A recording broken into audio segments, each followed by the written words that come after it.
G'day, ZiggyD here. It's Monday the 12th of November here in sunny Australia, and welcome to Monday Musings. In last Monday's musing, I talked about the idea of saving money so that you can do more of the things you enjoy, in particular playing more video games. And today I want to take that idea sort of one more step further and actually talk about the idea of earning a living from video games themselves. So it's pretty well drilled into the general public's and the community's psyche that video games are, at worst, a time waste or a bad influence. Maybe one step better than that, they're a nice leisurely way to spend an afternoon or something like that. And then maybe, at best, they're seen as a hobby for other people, like an actual legitimate hobby, which that's a bit less common, but that's becoming a bit more accepted these days. However, aside from being involved in game design and being like an artist or a coder or a manager or something like that for a gaming company, making money through video games or having it be an actual career isn't really seen as something that now even exists or a possibility, at least in the general public's eyes. If you're pretty involved in competitive games and stuff like that, you probably have a better idea of the possibilities. So what are some of the other ways that people earn a living through video games? What are the possibilities? Well, the most difficult and lowest success rate one is being a professional competitive gamer. So having a high enough skill level in any particular game that you're able to compete in tournaments and things like that, gain sponsorships, and develop enough of a following to be able to earn money through various means. This could be like a mixture of prize money and some of the other methods that I'll explain later, and maybe actual direct sponsorships and things like that. So the next one, which isn't mutually exclusive from being a professional competitive player, is being a popular streamer. In fact, a lot of popular streamers are also competitive gamers because people like to watch people with high skill levels play, and this is another way for them to make money. Often, being a competitive gamer just in itself isn't enough way to earn enough money for a living, so branching out into things like streaming is another way to earn a bit more money. But there are people that are just streamers because they're a personality and aren't particularly good at the games they play, are just more entertaining. And these people are also able to earn depending on their viewership, pretty decent amounts of money. I know some of the most popular streamers on Twitch TV are in the six-figure income range.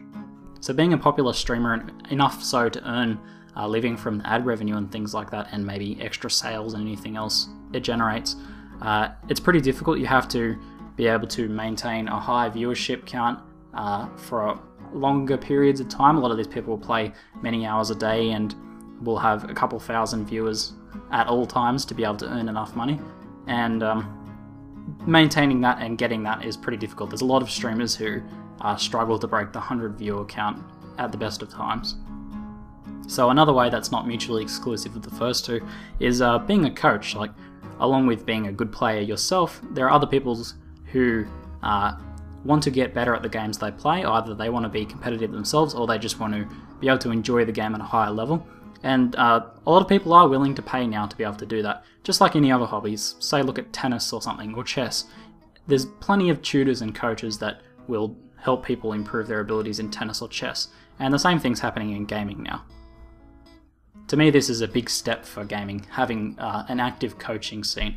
And I still think it has a long way to grow before it's as decent as other industries, but I think it's doing well so far. Like, there's a pretty vibrant StarCraft 2 coaching scene, and I think League of Legends is doing pretty well as now. There's probably other games that have decent coaching scenes as well. So those first three sort of tie into each other. This next one is my personal favourite, and usually it's pretty time consuming in and of itself and doesn't go so well with being a competitive gamer, and that's producing free content and earning from advertising revenue. I distinguish this from streaming because streaming can be done while you're like practicing and training to be a better player, like while you're laddering on StarCraft 2. But producing YouTube content or written content for websites, which is like a lot of what I do, you can't really play at the same time as doing that so much. Like, you can play a bit, but I spend more time making videos than I do actually playing games. So the idea behind this whole like YouTube and websites and making videos and written content and earning from it is to make things that have enough viewer value for the viewers so that people are willing to watch them or read them, and then to be able to earn from the advertising revenue. So you're providing a free product that provides enough value to other people, and then the third party will pay for those people to the general sort of advertising thing. Now that's sort of the reason I really like this style of earning, and it's what the reason why I want to really pursue this as my my career or primary earning method, because I really like the idea of being able to provide free content for people and to be able to earn from that without directly like charging the people watching the videos. Like, you guys get to come here and watch these videos and maybe be entertained or educated or whatever. You get some value out of them, and maybe you have to sit through an ad or something like that. A minor inconvenience sometimes, and some people don't mind. I don't personally mind watching ads, but maybe that's just my own bias from this. But and then I'm able to earn from advertisers, and advertisers themselves are able to get value because they're getting more exposure for their products and things like that. It's sort of like all three parties are benefiting, no one's really losing out. So how viable is any of this as an actual way to earn a living, or as a potential career choice? It's certainly not going to be easy. Well, for any of these routes, it's not going to be easy. There's often pretty high barriers to entry, especially becoming a streamer or professional player. Unless you have a good background of experience already, it's pretty hard to become a top-level player. Becoming a successful YouTuber and content creator has lower barriers to entry. You can get started pretty easily, but to be able to develop a following takes a lot of time, effort, and commitment, as well as any sort of like natural things like voice, and some of these things you can't change so much, like voice and stuff like that. Luckily enough, I have an accent that appeals to a pretty wide audience, but it's also something I have to work on a lot in my speech and things like that. But how much can you like actually earn doing this? Well, I have another channel, ZiggyD, where I often talk about how well I'm doing on YouTube. It's like a YouTube report sort of thing for other people. I'm trying to like talk to other YouTubers and things like that, develop a bit of a community around that idea of earning a living on YouTube and things like that. And I think last month in total from YouTube and other routes, I earned around $400 in the month. So not really enough, I would say, to earn a living. But I've only been going at this for a few months, so there's definitely the potential there if you're able to develop enough of a following. I can certainly see the potential there from what I've done so far, and the successes I've had in the past and the way things are growing now. I can certainly see the potential there if I'm committed to it over a long period of time. And I'll tell you what, it's pretty bloody exciting, that's for sure.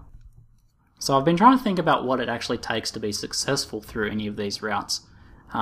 Obviously, the ability and the willingness to dedicate time and effort to any of those, whether it's being just an employed game designer or a professional player, a coach, or a YouTube producer or anything like that, takes a lot of time and effort and things like that. That's sort of the obvious one.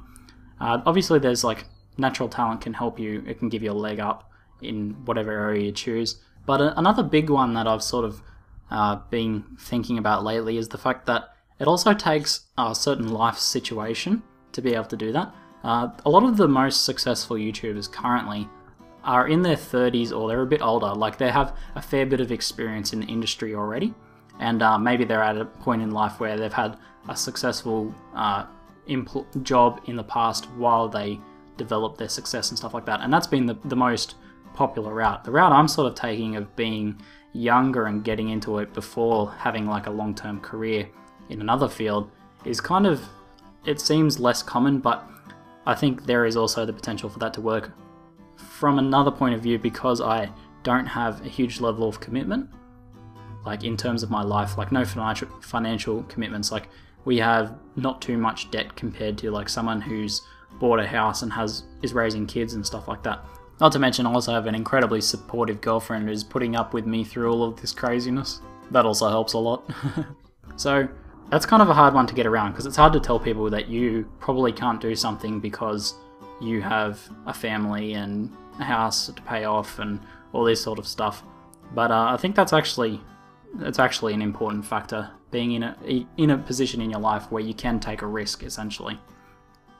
So when I've told other people about the fact that I'm pursuing something like this, like I'm writing and making videos and stuff to earn a living, building up that as a business, I get met with pretty mixed reactions, which you would expect. Like, some people see it as stupid or frivolous, or they're hostile to it themselves because they're not doing something like that, or they feel that the only way to do life is what we've been conditioned to do, which is have a normal job, that sort of thing.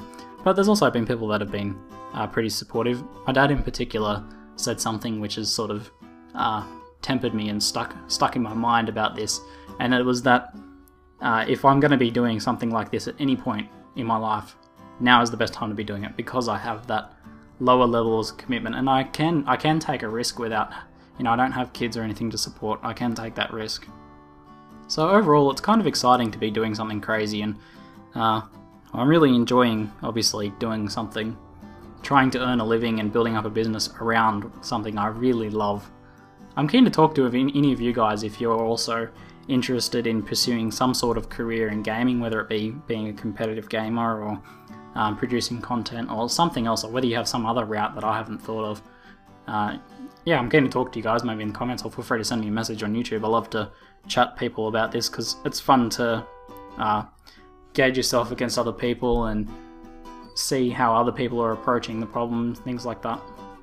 So last week I brought everything back into sort of a main point, but I don't really have a main point this week. This is pretty much just musings. I'm just working through my head this idea, this concept of earning a living from video games and the possibilities that are there. I think in the future it's going to become more and more possible to be able to do this through the different routes and things like that I've mentioned, and maybe other routes will open up as different technologies and interests happen. Anyway, I don't really know where else to go with this, so I'd love to hear your guys' thoughts on the idea of earning a living from video games, and whether you think it's viable, or whether you're interested in yourself or anything like that. So that's it for today. I'm ZiggyD, and thanks for watching.